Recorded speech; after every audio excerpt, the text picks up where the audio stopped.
With this talk, I begin the 5-part series on the fourth Noble Truth. So we've already done now 3 weeks on the 1 week each on the first 4 Noble Truths, and in a sense, the fourth, builds on the first 3. It's a continuation of the first 3, and I would like to begin with this metaphor of the mind being like water. And it's an ancient part of Buddhism is to refer to the mind in different ways as if it's water. What's nice about water is that it's not ice. What's nice about water is that it's also not invisible gas, as the water evaporates. That water has this beautiful, clear water has this wonderful quality that you see the water, but you also can see through the water to what's in the water.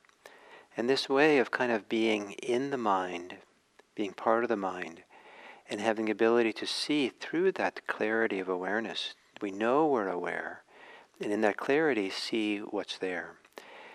And the way it's expressed as a metaphor in the ancient texts is is a person standing on the edge of a lake, a person who has good eyesight, and is able to look down into the clear lake, and it's so clear, the water, that deep down you can see in the bottom of the lake, can see pebbles and snails moving around, and also can see the fish moving around in the lake slowly.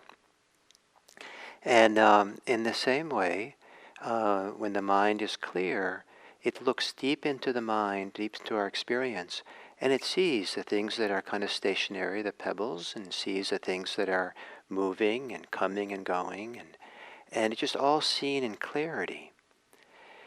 This metaphor of looking into a clear lake and seeing the fish and things in it is used for a mind which is prepared for full awakening. That somehow when the mind is settled and calm, unagitated, where the mud of the hindrances have all settled down, then the mind is ready for a very deep letting go, a freedom, a releasing of the deepest forms of attachment that are there. And these 4 Noble Truths are central aspects to this movement towards this freedom and release. And there are different, as I've been saying these weeks, there are different interpretations for what these 4 Noble Truths are. But the earliest predominant understanding that we find in the ancient teachings of the Buddha are different than what we expect, those of us who've learned the 4 Noble Truths from modern teachers or modern books. The 4 Noble Truths predominantly are deep insights into seeing what is there, seeing its arising, seeing its ceasing, you're really seeing the coming and going of phenomena. Now this is you can see that in ordinary life. It's the metaphor I like is being on the riverbank, leaning against a tree, and just watching the river go by. And of course you see the river flowing and flowing. That's what a river is, it's flowing. And so it's clear, some people get very relaxed and very contented just watching something like a river flowing, and you can do it for hours sometimes. And there's something very captivating and relaxing about that kind of. But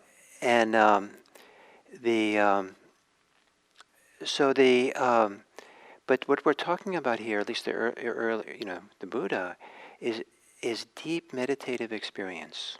To have done the work, the inner work, inner clearing of the mind, settling our issues, meditating long enough that the mind gets quiet and still enough, that the mind becomes more and more like a clear lake. The mind becomes more and more able to just see the fish and the snails and the pebbles of our mind, just see the details, and at some point seeing their coming and going. Because what we're seeing at this level is deeper than the experience of our stories and our concepts and the ways in which we sew together our reality through desires and aversions and wanting. We're just allowing things to be kind of at the sense level, at the pixel level of experience, the individual kind of data points that arise and pass in experience. And it's can be a very, very pleasant, meaningful, inspiring state to have the mind with that level of clarity and subtleness and seeing things come and go and come and go. And when the mind has that kind of openness and clarity and room for things, leaving things alone, there's a sense of freedom in that. There's a sense that you're allowing things, we're granting everything its freedom. In a sense, rather than we becoming free, the deeper freedom of Buddhism is we give everything else its freedom. Everything's allowed just to be as it is. Now remember, we're talking about a very deep state of meditation, but we're not having to contend with the social complexities of life at this point. And in this very deep state, we can just grant freedom to everything that comes, thoughts and feelings and sensations, whatever. And that sense of freedom is there without understanding the cause of our suffering, without the stories about why things are. There's no need to ask the question why, or to have an explanation, or to have an understanding of things per se, except that we understand that things are constantly flowing and moving and developing. And the way that this is expressed in the ancient tradition is that one understands, in terms of suffering, one understands suffering, one understands the arising of suffering, one understands the ceasing of suffering. And the fourth statement is one understands that this is the practice leading to the ceasing of suffering. And so this is the practice that leads to the ceasing of suffering. That this practice is pointing back to or explaining that it's this seeing of the arising and ceasing. In that clarity of just seeing things come in the clear lake of the mind, and the freedom that comes with leaving things alone, just seeing that things can come and go without our involvement, without our engagement, that we're free of it and it's free of us. Here there's freedom. Here there's no involvement and entanglement. Here there's no greed or wanting for it. There's a very deep cessation, not only of the things coming and ceasing, but also a cessation of our clinging and craving and wanting of it.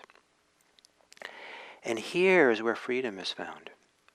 So this is the practice. And this is the practice then we do over and over again.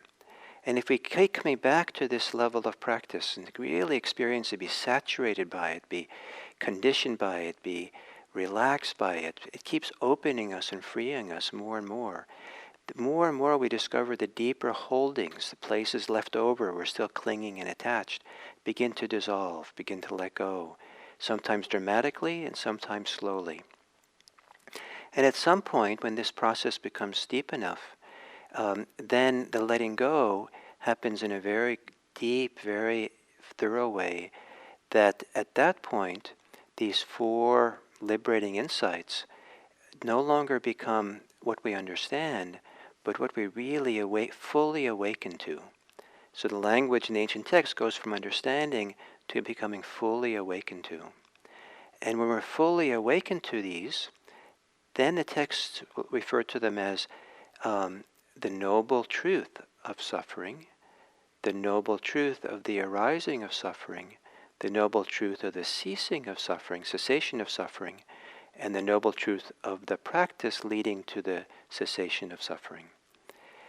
The full awakening, this is what it is. So the deepest letting go, the deepest releasing of things, of full awakening. And so this is a very different understanding of the noble truths than noble truths point to the cause of suffering and that craving is the cause and we let go of craving. It's actually something, I would say, deeper understanding. And the craving idea of Four Noble Truth we'll talk about later. That's kind of a later application of them. But at the heart, the way it's talked about in the early tradition, it's really this very deep experience, insight into inconstancy, seen over and over again until it leads to awakening. So it's a kind of a two-step process. First, there's a very deep understanding. This is the way. Now I know what the practice is. And followed by, sooner or later, it maturing and growing and developing. Matures into greater and greater release and freedom. In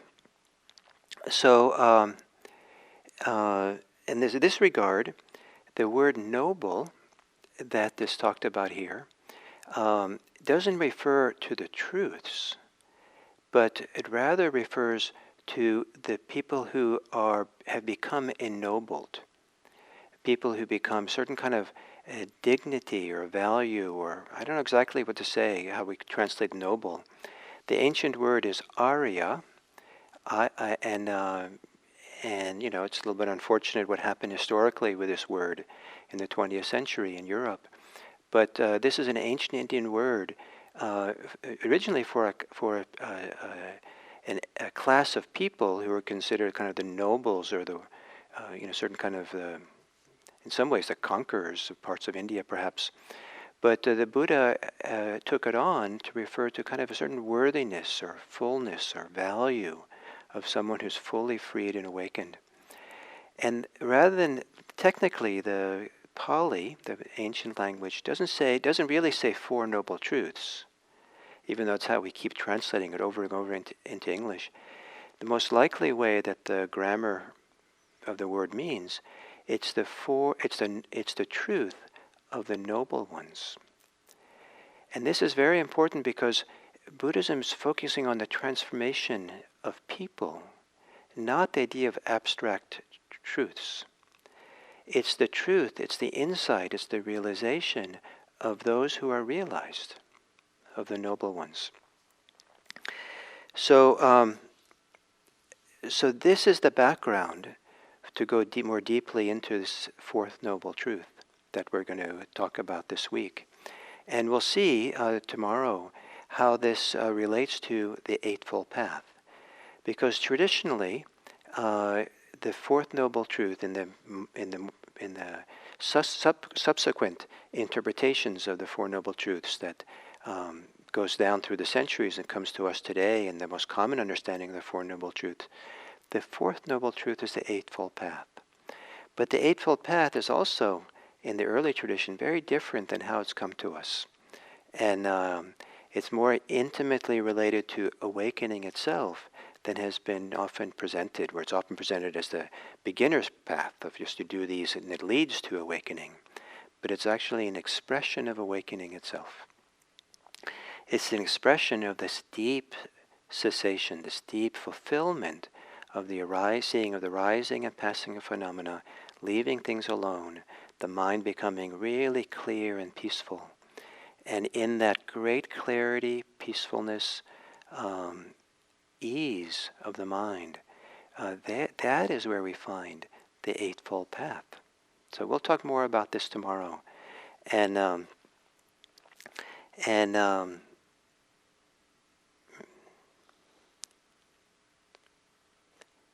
thank you very much.